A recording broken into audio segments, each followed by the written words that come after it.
क्या होगा अगर लोकी थॉर को लोगों के अगेंस्ट भड़का दे, लोगों का ही दुश्मन बना दे। तो आज की कहानी में कुछ ऐसा ही होने वाला है और आज एक नॉर्मल इंसान अपने आप को एक सुपर हीरो बनाएगा। और क्या वो सुपर हीरो बनने के लायक है या नहीं, वो तो वीडियो देखने पर ही पता चलेगा। तो दोस्तों, वेलकम टू कॉमिक बाजी। तो इसी के साथ आज का ये वीडियो शुरू करते हैं। अब तक हमने देखा कि थॉर कैसे ब्लेक की बॉडी में आता है और वो लोगों के लिए लड़ाइयाँ भी लड़ता है और कई थ्रेट का सामना भी करता है। अब आगे हम देखते हैं बैक्स्टर बिल्डिंग को। यहाँ पर टोनी थॉर से कहता है कि मैं ये गॉड वॉर्ड में बिलीव नहीं करता। थॉर कहता है फिर तुम किस में बिलीव करते हो? टोनी कहता है अपने आप में, क्योंकि हम जो चाहें अपने हिसाब से पा और बना सकते हैं। और तुम्हें नहीं लगता जब से तुमने अर्थ पर कदम रखा है तुमने हमारी मुसीबतें और बढ़ा दी हैं। टोनी कहता है कि तुम्हारे बिना भी हम लोगों ने कोल्ड वॉर जीती थी। तुम्हारे पास तो बस गुस्सा है और पावर्स, अक्ल तो है ही नहीं कि उस पावर्स को यूज कैसे करना है। जिस पर थॉर गुस्सा होकर कहता है तुमने हमें God of thunder, Prince of ash gourd को बददिमाग कहा। इस बहस को रीड आकर रोकता है और इधर चाइना से न्यूज आती है कि चाइना अपने लिए एक सुपर हीरो बना रहा है। कम्युनिस्ट पार्टी हेडक्वार्टर्स में कॉन्फ्रेंस में कहा जाता है कि देश में कोई क्राइम होता है तो ये सुपर हीरोज की टीम उसे रोकती है और लोगों को सेव करती है। इधर डॉक्टर चेन रेडी हैं अपनी लैब में एक्सपेरिमेंट के लिए, जिससे वो अपने आप को ट्रांसफॉर्म करने वाले हैं एक सुपर हीरो में। तुम सब बाहर चले जाओ, मैं अपना एक्सपेरिमेंट शुरू करूंगा, ऐसा एक्सपेरिमेंट जिसे किसी ने कभी देखा नहीं होगा, और मैं अपने देश चाइना के लिए लड़ूंगा। एक्सपेरिमेंट शुरू होता है और अब doctor chain one and only radio active man बन चुके हैं। महीनों बीत गए और एक जाना पहचाना सा बंदा एशियन बॉर्डर पर दिखाया जाता है, जिसकी गाड़ी खराब हो जाती है। डॉक्टर ब्लेक यहाँ पर किसी आर्मी मैन के साथ बॉर्डर पर फंसा हुआ है, जहाँ पर अचानक बमबारी होने लगती है, जिस पर आर्मी मैन कहता है कि यहाँ ऐसा ही होता है, जब भी चाइना वाले इंडिया के बॉर्डर में घुसते हैं बहुत से लोगों की जान जाती है। जिस पर डॉक्टर कहता है लेकिन इस बार नहीं। फिर क्या था, वो अपनी स्टिक को जमीन पर पटकता है और थॉर की धांसू वाली एंट्री होती है और थॉर कहता है कि मासूमों और लाचारों पर जुल्म करना गलत है। दम है तो मुझ पर ही अपने खिलौनों से वार करो। आज तुम लोगों को गॉड ऑफ थंडर का सामना करना पड़ेगा। और फिर थॉर अपना सफाई अभियान शुरू करता है और एक एक कर सभी को तबाह कर देता है और कहता है कि जान प्यारी है तो अपने घर वापस भाग जाओ और अपने लोगों को इस हार की कहानी सुनाओ। पर तभी वहां पर रेडियो एक्टिव मैन आता है और थॉर से लड़ने के लिए कहता है और धमकी देता है कि थॉर उसके सामने नहीं टिक सकता। थॉर कहता है कि तुम्हारे अंदर मुझे प्राइड नजर आ रहा है, जिस पर रेडियो एक्टिव मैन कहता है कि मुझसे पंगा लेने की कोई हिम्मत नहीं करेगा और तुम मुझे इतने भी पागल नहीं दिख रहे कि तुम मुझसे यानी कि रियल हीरो से पंगा लोगे। तो बच्चे चुपचाप हार मान लो। जिस पर थॉर कहता है ऐसे डरपोक मत बनो, दो दो हाथ हो ही जाए फिर।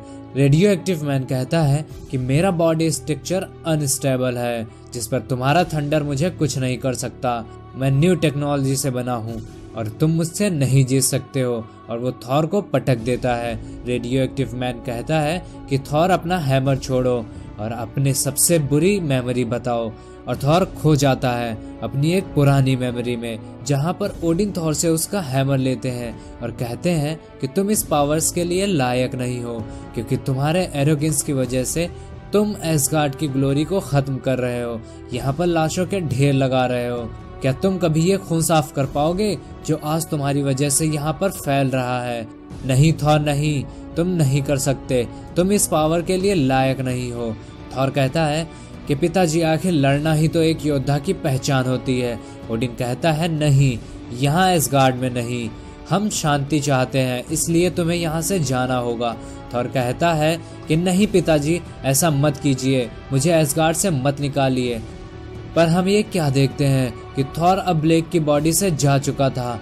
ब्लेक कहता है कि ये क्या है, हर बार तुम मुझे ही क्यों फंसा देते हो? जिस पर रेडियो एक्टिव मैन कहता है कि थॉर कहाँ गया, उसे बुलाओ, कायर कहीं के, तुम कहाँ गए, लड़ो मुझसे। रेडियो एक्टिव मैन वहां से जाने लगता है तो थॉर फिर से वापस आता है और वो रेडियो एक्टिव मैन का गला पकड़ लेता है, जिससे उसका गला दबने लगता है, जिसकी वजह से वो कहता है कि मुझे छोड़ो। थॉर कहता है कि जैसी तुम्हारी मर्जी, और थॉर उसे साइक्लोन में पीछे छोड़ देता है। कुछ वक्त बीतता है, थॉर अब टोनी से मिलता है और टोनी थॉर को अपने देश की गवर्नमेंट के साथ मिलकर काम करने के लिए ऑफर करता है, जिस पर थॉर उसे मना कर देता है। अब हम देखते हैं मेडिकल प्रैक्टिस का डिपार्टमेंट, जहां पर ब्लेक बैठा होता है और वो लोकी की छोटी सी स्टैचू लेकर कह रहा होता है कि यहाँ के लोगों को मेरी ज़रूरत है और मुझे ये भी याद है कि मेरे भाई तुम मुझसे बदला लेना चाहते हो, और ये बात मेरे इस सफ़र को और भी इंटरेस्टिंग बनाती है। तभी वहाँ लोकी पहुँचता है।